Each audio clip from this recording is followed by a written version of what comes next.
Welcome to my channel, JM Kali Skill. Ang video tutorial natin ngayon ay tungkol naman sa pag-fix ng no bootable device sa Acer Aspire 3 A311-31C2WP. So ang problem niya, pag press natin ng power button o pag turn on natin ng laptop, automatically mag-appear yung no bootable device.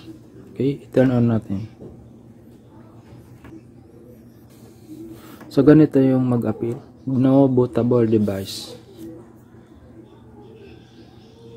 Yan. So kahit i-restart natin yan, so ganyan pa rin yung mag-appear. I-restart natin.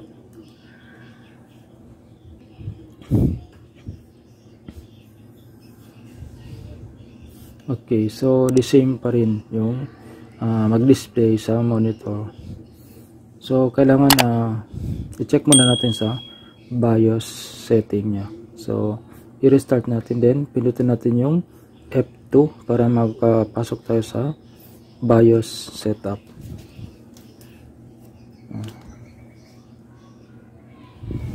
Pindutin ang F2.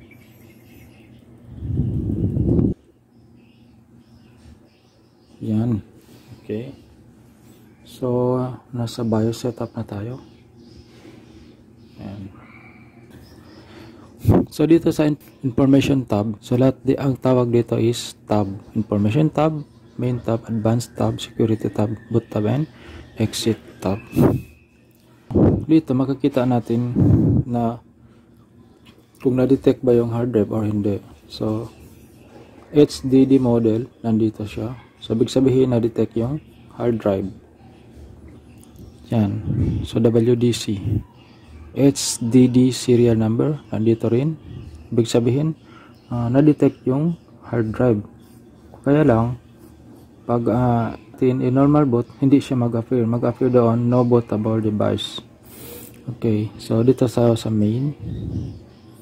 So, gamitin lang ang right arrow key sa keyboard para kung ilagay doon sa main hanggang sa exit. So, gamitin lang ang right arrow key sa keyboard. Okay. So, dito sa main, pwede rin pala i-correct na itama natin yung time at saka yung date. So, as of now, tama naman yung date niya, yung time niya at saka yung date. Okay. So, dito sa boot tab, yung nag-appear dito, secure boot lang. So, dapat may nandito yung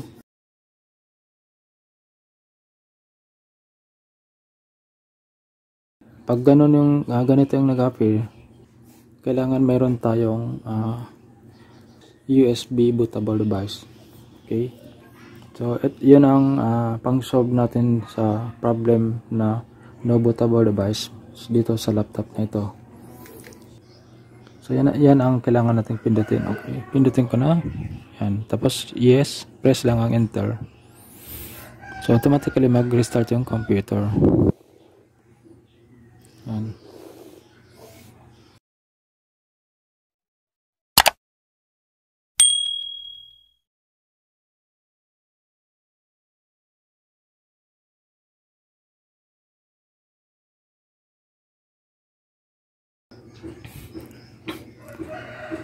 Okay, proceed tayo sa solution. Paano ba i-solve ang ganitong problem? Since naipakita na natin yung hindi natin pwedeng i-solve doon sa BIOS setting. So, ang solution natin dito is kailangan gumawa tayo ng USB bootable device. So, pwede rin sa DVD basta bootable device siya. Dapat 64-bit siya. Wala kasi siyang CD-ROM. Yan, oh. Walang CD-ROM. Kaya, yan, walang CD-ROM. Totally wala. Kaya,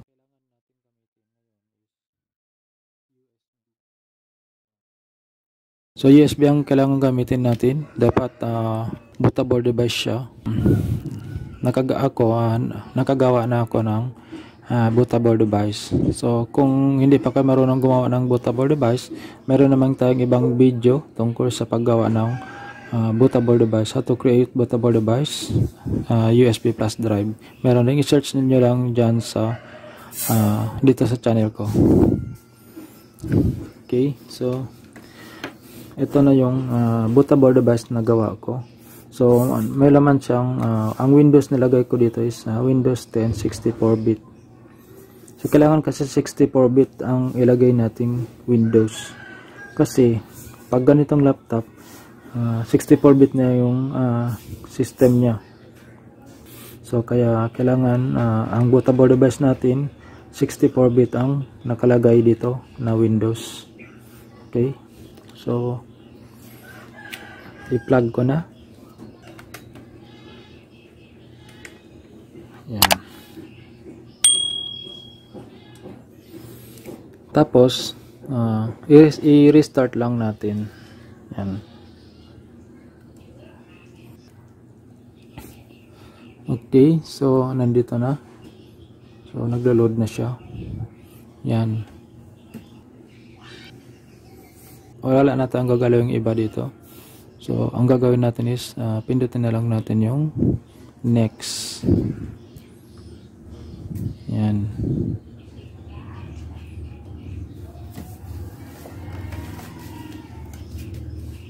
Nandito yung hard drive.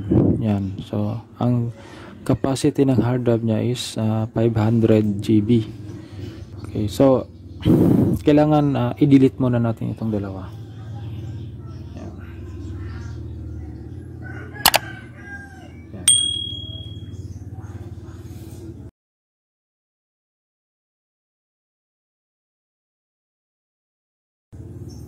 Okay, so i-delete natin itong system reserve at saka itong drive 0 partition 2. Okay, so i-delete muna natin yung system reserve. Make sure naka-highlight siya. Okay, click ang delete, click OK, then i-highlight itong drive 0 partition 1, click delete. Okay, yan. So pwede na tayong mag-install ng Windows. So pagkatapos nating install ang Windows na ito, so ma-solve na yung problem. So walang ibang solution maliban dito. So ito lang yung solution kapag ganito yung problem ng laptop. Okay, so maggawa tayo ng partition CND. So highlight na siya, then click ang new. Yan.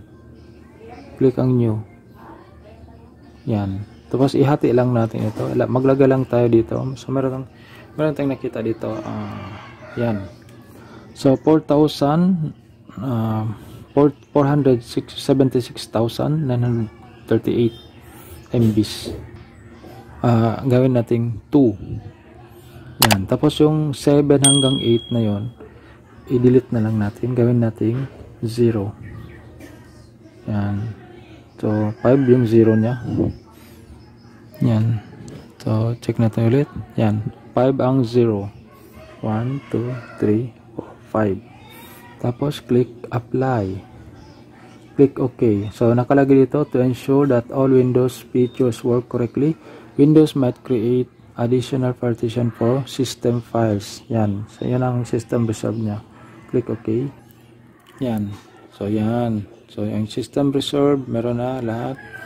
So meron tayong partition 1, 2, 3. So meron tayong drive 0 unallocated space. Kapag hindi natin ito gawin, hindi tayo mag-create, hindi ito mag-appear doon sa this PC. Pag open natin ang this PC, ang makikita lang natin itong 200 GB. So nawala yung 300 GB. So kailangan gawin natin ito.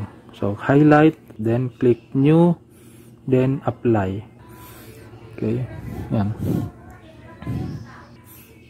So yung magiging drive C natin, itong partition 3. Itong partition 4 maging drive D natin. Dito natin ilagay ang mga files natin. Okay, so i-format muna natin ang drive D natin or partition 4. Yan. So yung Windows i-install natin dito sa partition 3. So, ito yung maging drive C natin. Okay, so i-highlight. Okay, i-highlight lang yung partition tree, tapos pindutin ang next. Yan. So, ikakopy na yung files from 0% to 100%. So, medyo matagal-tagal siya. Depende sa, ang speed niya, depende sa bilis ng computer. Pag mataas yung RAM, mga 8 GB pataas, so mabilis siya. So, ang RAM natin ngayon, dito sa laptop na to is only 2 GB. 2 GB DDR4 memory. Yan. So, yung hard drive niya is 500 GB. Okay.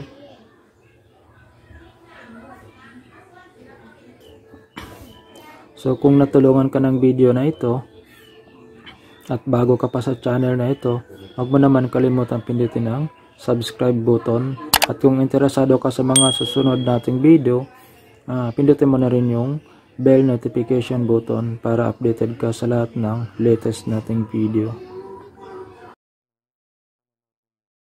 Okay, 100% na siya. So, meron pang installing feature, installing update, saka yung finishing up.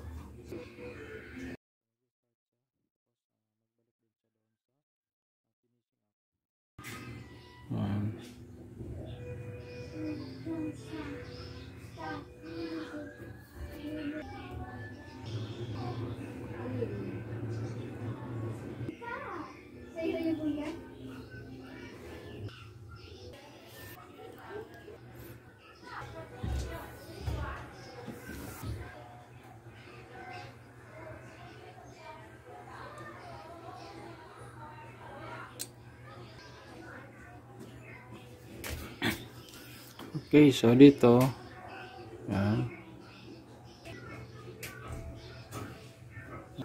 Click ang yes. Yan.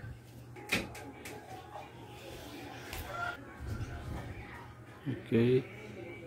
So, keyboard niya, yes, okay na yan. Click yes ulit.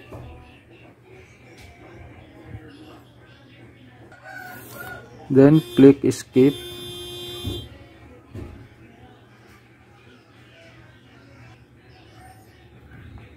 I-select na lang natin yung I don't have internet. Ito yan. Yan. Yan.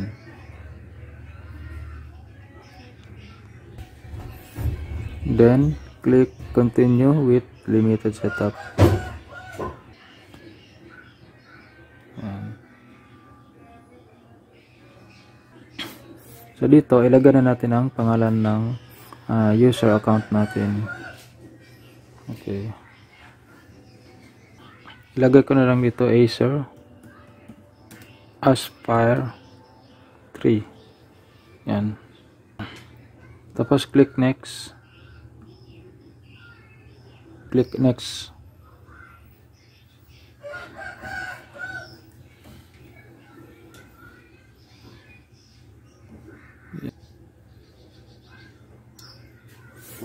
Click accept.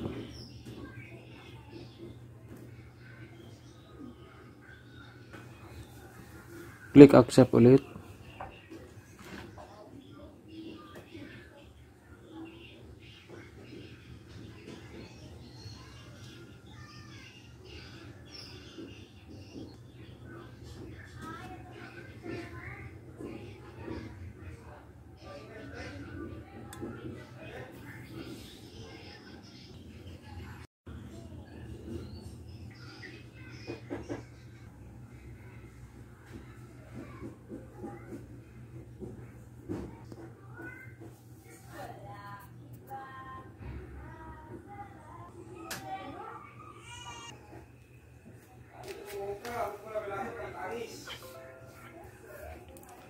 Okay, so tapos na. Ayan.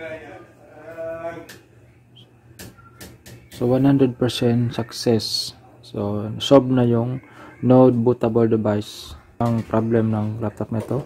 So 100% solved. Hanggang dito na lang tayo. Kita-kits na lang tayo sa susunod nating video. Thanks for watching.